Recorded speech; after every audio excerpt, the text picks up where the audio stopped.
Bapak dan Ibu hadirin yang berbahagia, selanjutnya orasi ilmiah Profesor Dr. Yadi Januari MA disilakan.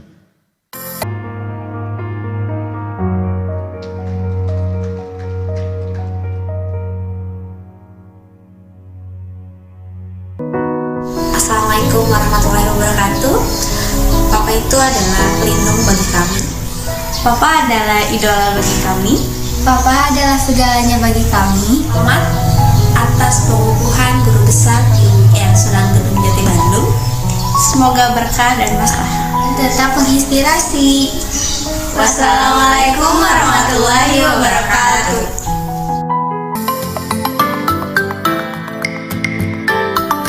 Profesor Dr. Yadi Januari MA merupakan guru besar ilmu ekonomi Islam UIN Sunan Gunung Jati Bandung. Pria asal Garut ini merupakan lulusan program sarjana jurusan Muamalah Jinayah Fakultas Syariah IAIN Sunan Gunung Jati Bandung tahun 1991.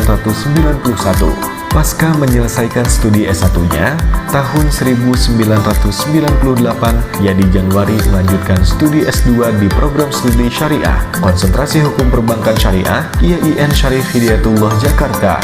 Kemudian meraih gelar doktor pada program studi Pengkajian Islam, Konsentrasi Ekonomi Islam UIN Syarif Hidayatullah Jakarta pada tahun 2010. Pria kelahiran 4 Januari 1969 ini mengawali karirnya di dunia pendidikan sebagai staf pengajar di jurusan Muamalah, Fakultas Syariah dan Hukum IAIN Sunan Gunung Jati Bandung sejak tahun 1993.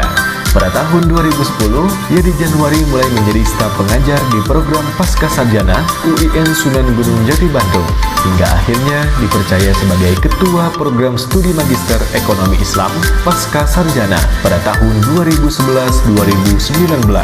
Sejumlah penelitian telah dilakukannya hingga membuahkan tidak kurang dari 14 karya. Tidak hanya itu, Yadi Januari juga aktif mengikuti berbagai konferensi baik skala nasional maupun internasional. Beberapa di antaranya ialah International Conference on Islam in Malay yang diselenggarakan oleh program Pasca Sarjana UIN Sunan Gunung Jati Bandung, Universitas of Malaya Malaysia, Prince of Songkhla University Thailand, Universitas Islam Sultan Syarif Ali Brunei Darussalam, dan Focus Group Discuss yang diselenggarakan oleh Coventry University UK. Implementasi ekonomi Islam harus diwujudkan dalam bentuk penguatan 3 pilar utama: politik, sosial, dan akademik. Penguatan politik diharapkan bisa melahirkan kebijakan politik dan produk hukum yang berpihak pada pengembangan ekonomi Islam. Penguatan sosial diharapkan ada pertumbuhan pemahaman ekonomi Islam di kalangan masyarakat.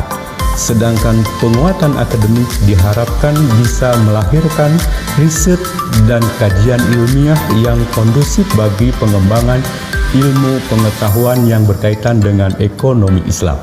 Dengan penguatan ketiga pilar tadi, maka ekonomi Islam bisa diimplementasikan secara masif dan komprehensif.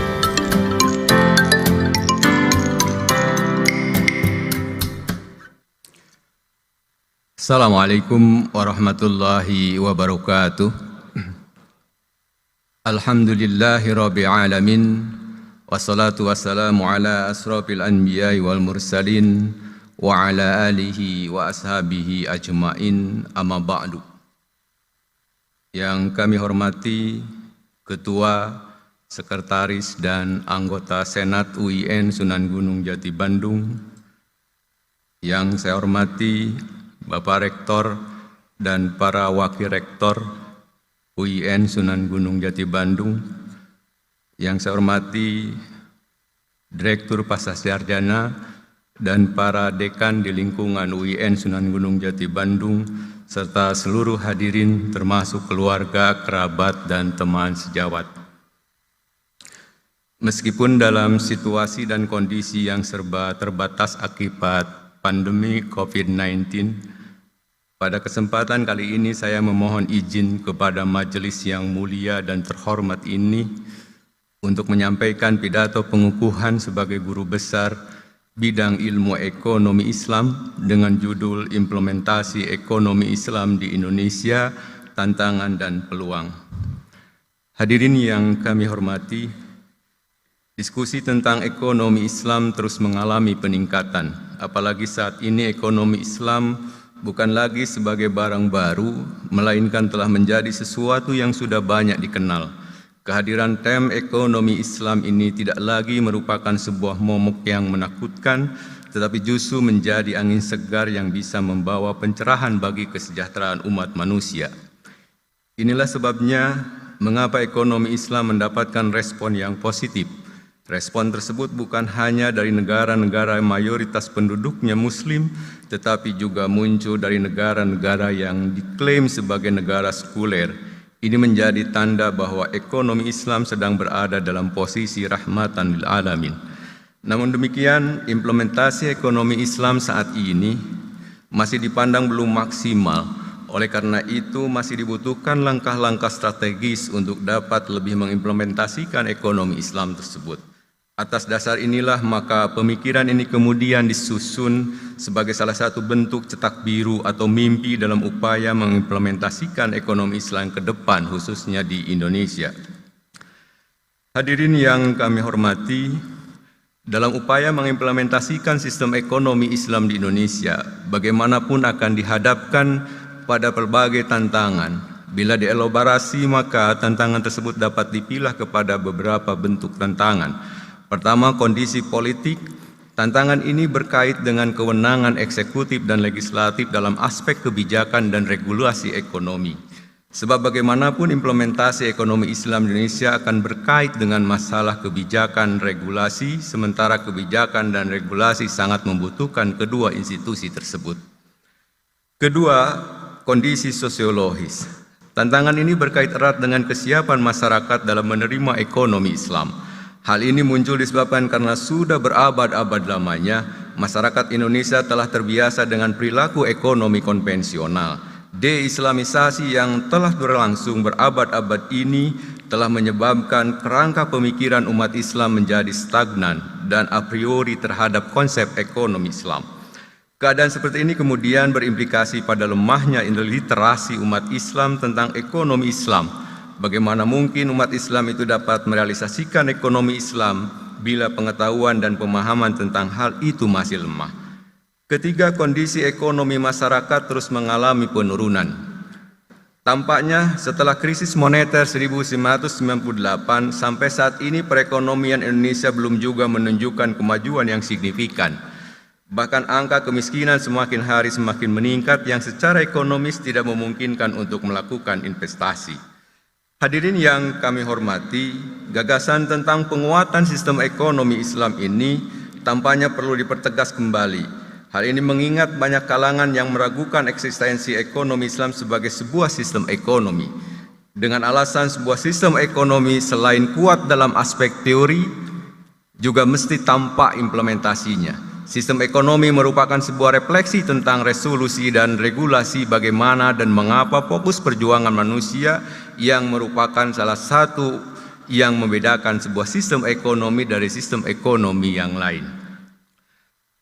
Hadirin yang kami hormati, ada beberapa inisiatif strategis dalam penguatan ilmu ekonomi Islam sebagai disiplin ilmu.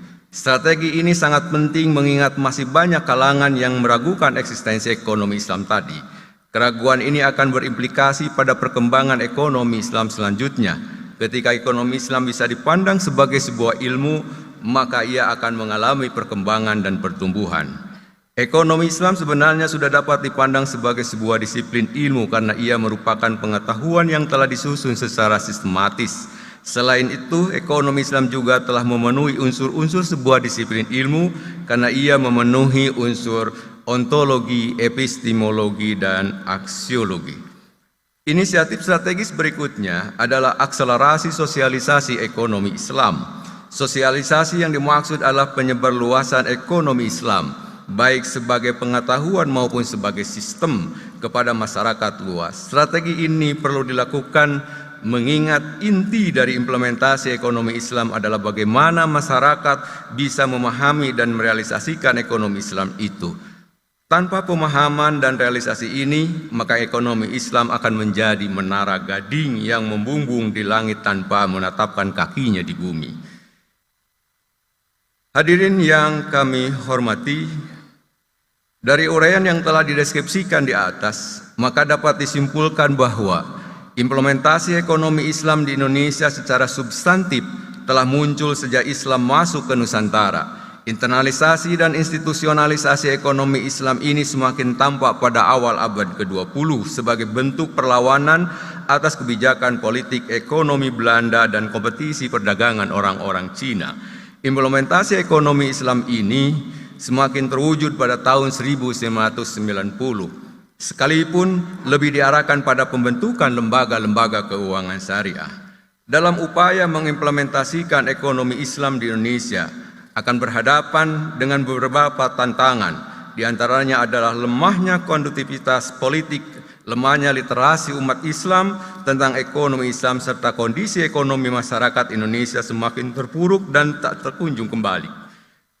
Selain itu, dalam upaya mengimplementasikan ekonomi Islam di Indonesia, ini perlu dirumuskan inisiatif strategis, di antaranya adalah penguatan ekonomi Islam sebagai sebuah sistem ekonomi dan sebagai disiplin ilmu ekonomi, akselerasi sosialisasi ekonomi Islam, upaya perwujudan ekonomi Islam dalam perilaku ekonomi syariah, serta melakukan reformasi politik.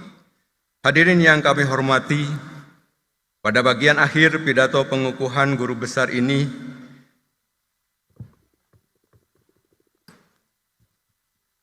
izinkan saya menyampaikan ungkapan yang sangat pribadi.